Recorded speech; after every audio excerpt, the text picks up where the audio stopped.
Hello everyone. तो आज के इस वीडियो लेक्चर में हम लोग कंडीशनल स्टेटमेंट को ही कंटिन्यू करेंगे। उस टॉपिक की ये हमारी लास्ट वीडियो होने वाली है। अगर कोई प्रॉब्लम नहीं आती है, कोई डाउट या कंफ्यूजन आप लोगों की साइड से नहीं आता है तो आज हम इस टॉपिक को समअप कर देंगे।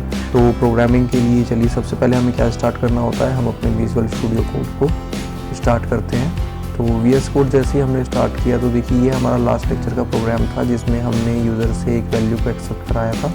ये देख सकते हैं आप लोग, हमने यहाँ पे यूज़र से इंटीजर फॉर्मेट में एक वैल्यू को एक्सेप्ट किया था और जो वैल्यू यूज़र ने एंटर की थी उस वैल्यू के हिसाब से हमारा क्या था, name of the day print हमने यहाँ पे कराया था। ठीक है, और मैंने आप लोगों को होमवर्क किया था कि जो भी नेम ऑफ द डे हमारा यहाँ पे प्रिंट किया जा रहा है उसी कॉन्सेप्ट को यूज़ करके आप लोगों को 1 से लेकर 12 तक की काउंटिंग को यूज़र से एक्सेप्ट कराना है और नेम ऑफ द मंथ आपको according to the given value print कराने का टास्क मैंने आप लोगों को दिया था। तो आई होप कि वो आपका कंप्लीट हो गया होगा। अगर नहीं हुआ है तो आप कोई भी जो भी प्रॉब्लम आपकी आ रही है तो वो प्रॉब्लम उससे कमेंट बॉक्स में शेयर कर सकते हैं। सेम ही कॉन्सेप्ट वहाँ पे भी फॉलो होना था, यूज़र से इसी तरह से वैल्यू लेनी थी। इसी तरह से जैसे हमने ए को 1 के साथ कंपेयर किया है, अगर प्रिंट यहाँ पे संडे है तो यहाँ पे संडे की जगह क्या आ जाएगा, जनवरी आ जाएगा। यहाँ पे फेब, मार्च, अप्रैल, मई, ऐसे ही करते करते ये एलिफ हमारा कहाँ तक जाएगा, 12 तक के कंपेरिजन में जाएगा। और एल्स में हमारा बिल्कुल सेम कॉन्सेप्ट रहेगा रॉन्ग वैल्यू का जो हम प्रिंट करवा रहे थे। ठीक है, लास्ट में हमने एल्स लगाया था, एल्स में हमने क्या दिया था, यहाँ पे रॉन्ग वैल्यू प्रिंट कराया था। तो वो जब 12 के 12 कंडीशन हम लोग चेक कर लेंगे तो लास्ट में हमारा क्या हो जाएगा, वहाँ पे रॉन्ग वैल्यू प्रिंट हो जाएगा अगर वो एल्स के केस में ट्रू हो जाता है तो। ठीक है, तो ये हमारा कॉन्सेप्ट रहा था हमारे लास्ट लेक्चर में।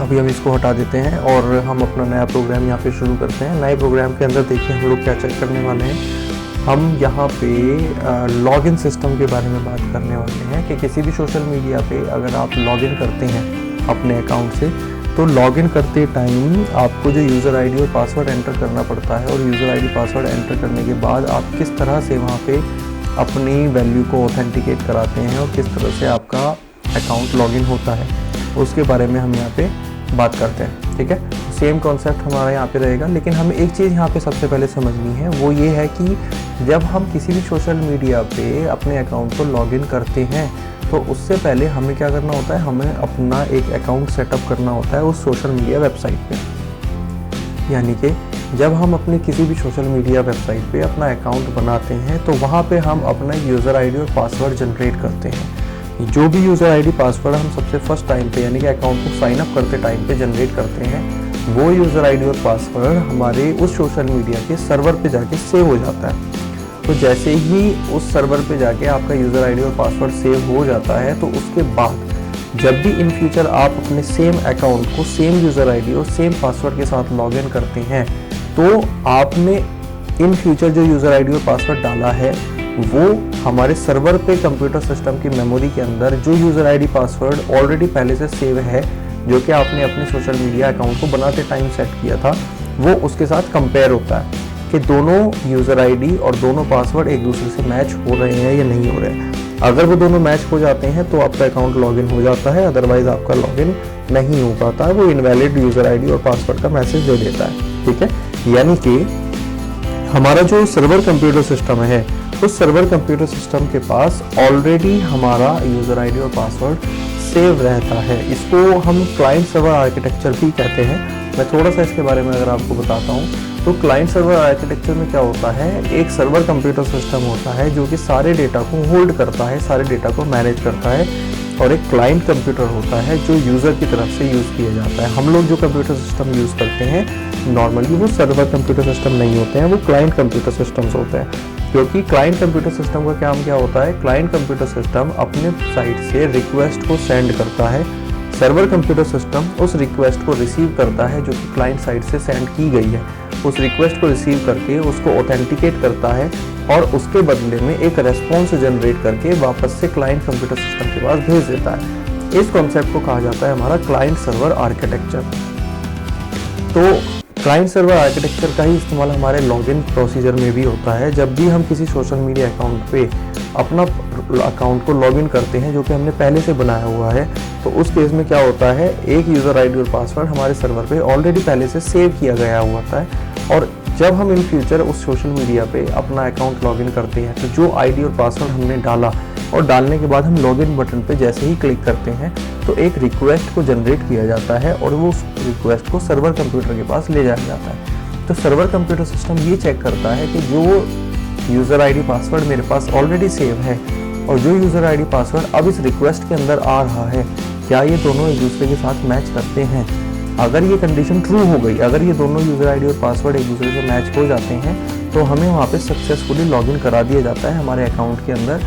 और अगर आईडी पासवर्ड मैच नहीं होते तो वो इनवैलिड यूज़र आईडी और पासवर्ड का मैसेज आपको दे देता है। ठीक है, तो इसी प्रोसीजर को हम प्रोग्रामिंग में यहाँ पे बना के देखने वाले हैं।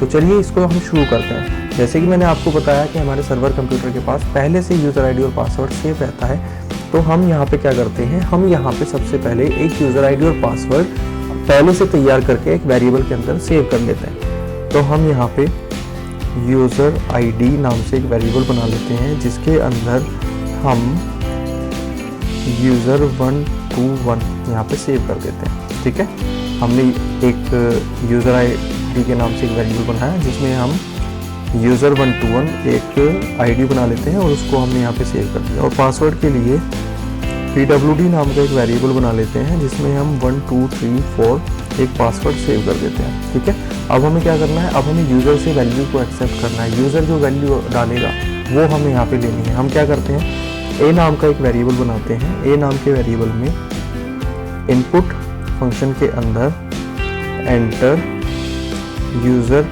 आईडी एक मैसेज दे देते हैं। ठीक है, ये हमारा यूज़र आईडी ए के अंदर आ जाएगा और हमने बी के अंदर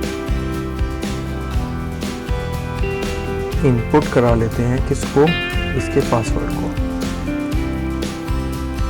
एंटर पासवर्ड हम यहाँ करा लेते हैं।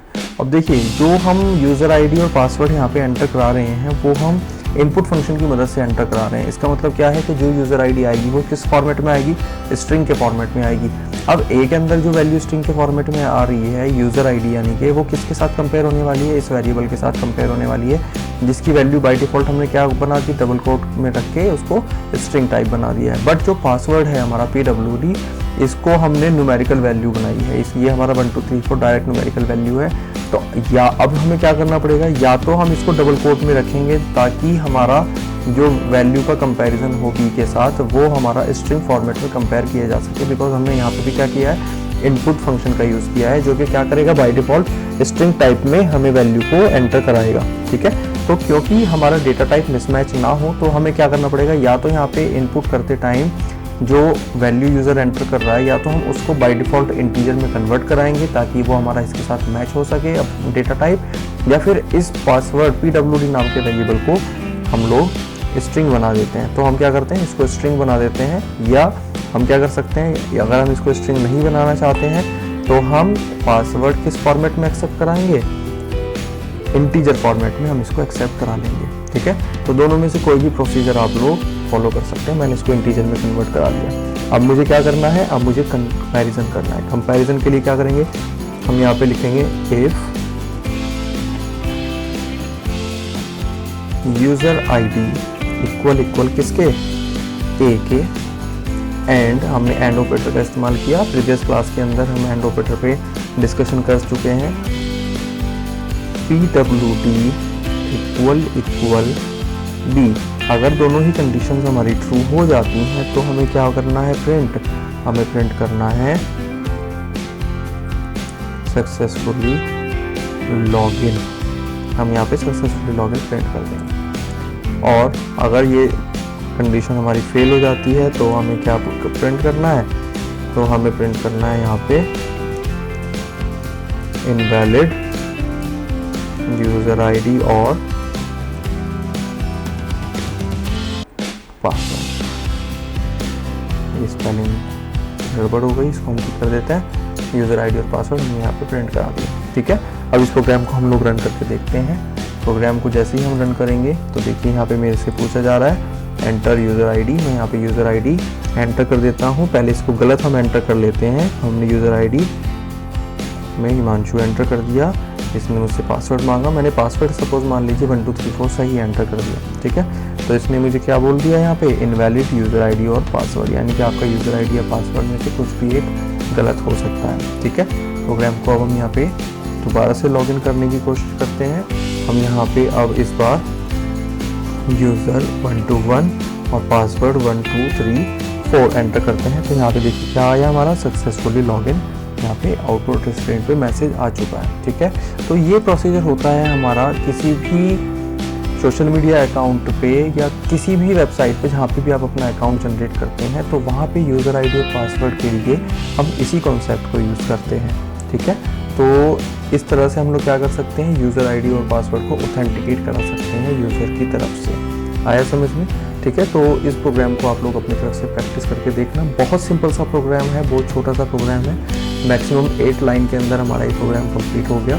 अगर इस प्रोग्राम को चाहें तो हम लोग और भी मिनिमाइज़ कर सकते हैं, बट अभी हम इसको एज अ स्टूडेंट लेवल सीख रहे हैं, तो अभी हम इसको इतना ही नंबर ऑफ लाइन्स में ही कंप्लीट करेंगे।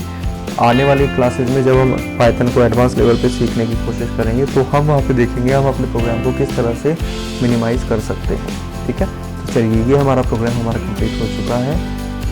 आज की वीडियो में हम इसी को कंप्लीट करते हैं। बाकी का एक और प्रोग्राम मैंने आप लोगों के लिए बहुत इंटरेस्टिंग प्रोग्राम बनाया हुआ है, उस प्रोग्राम को मैं आपको अलग से एक वीडियो बना के उसमें आपको शेयर कर दूंगा। ठीक है, तो इस प्रोग्राम की आप लोग अपने सिस्टम पे प्रैक्टिस करके देखेंगे। Thank you so much, have a nice day.